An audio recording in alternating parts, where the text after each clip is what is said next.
Well, good afternoon.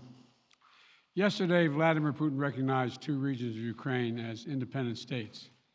And he bizarrely asserted that these regions are no longer part of Ukraine and their sovereign territory. To put it simply, Russia just announced that it is carving out a big chunk of Ukraine.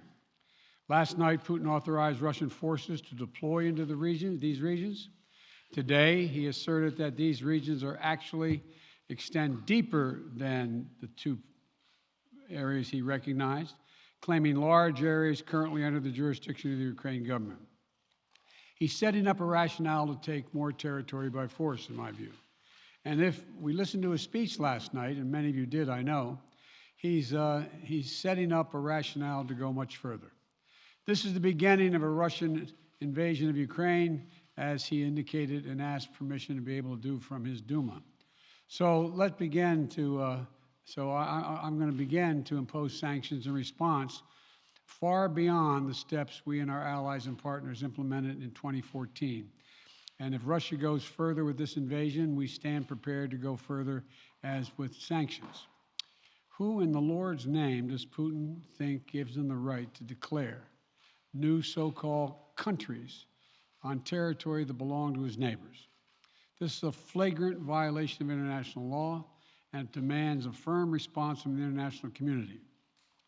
Over the last few months, we've coordinated closely with our NATO allies and partners in Europe and around the world to prepare that response.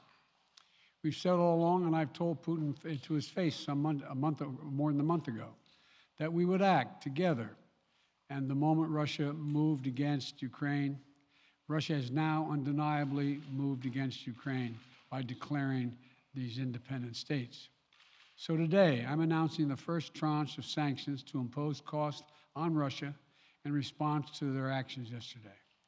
These have been closely coordinated with our allies and partners and will continue to escalate sanctions if Russia escalates.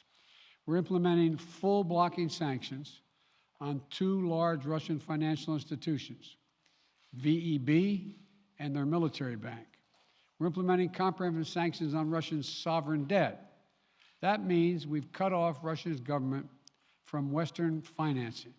It can no longer raise money from the West and cannot trade in its new debt on our markets or European markets either. Starting tomorrow and continuing in the days ahead, we'll also impose sanctions on Russia's elites and their family members. They share in the corrupt gains of the Kremlin policies and should share in the pain as well. And because of Russia's actions, we've worked with Germany to ensure Nord Stream 2 will not, as I promised, will not move forward. As Russia contemplates its next move, we have our next move prepared as well. Russia will pay an even steeper price if it continues its aggression, including additional sanctions.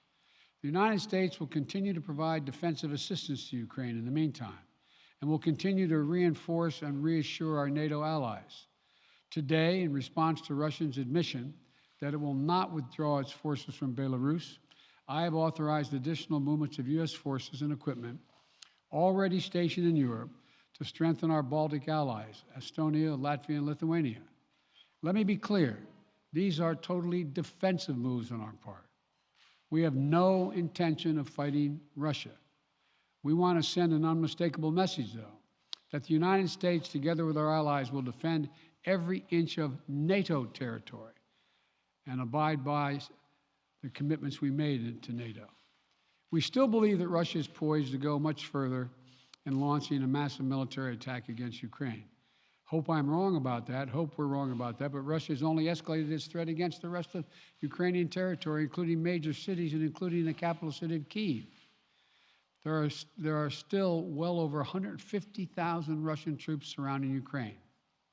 And as I said, Russian forces remain positioned in Belarus to attack Ukraine from the north, including warplanes and offensive missile systems.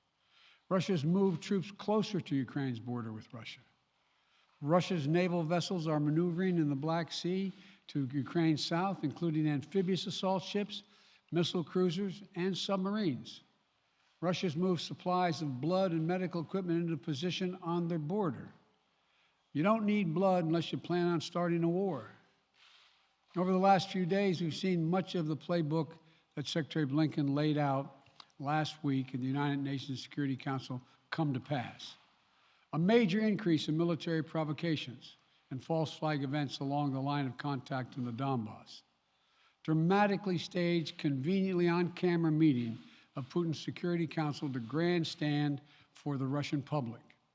And now, political provocation of recognizing sovereign Ukrainian territory as so-called independent republics in clear violation, again, of international law.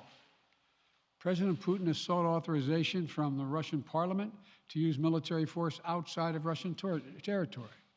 And this set the stage for further pretexts of further provocations by Russia to try to justify further military action. None of us should be fooled. None of us will be fooled. There is no justification. Further Russian assault in Ukraine remains a severe threat in the days ahead. And if Russia proceeds, it is Russia and Russia alone that bears the responsibility. As we respond, my administration is using every tool at our disposal to protect American businesses and consumers from rising prices at the pump. As I said last week, defending freedom will have cost for us as well and here at home. We need to be honest about that.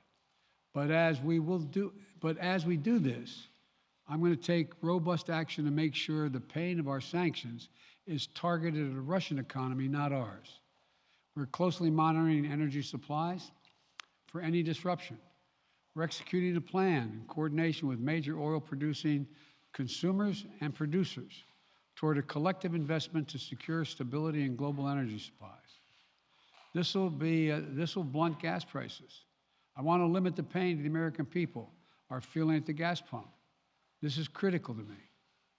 In the last few days, I've been in constant contact with European leaders, including with Ukrainian President Zelensky.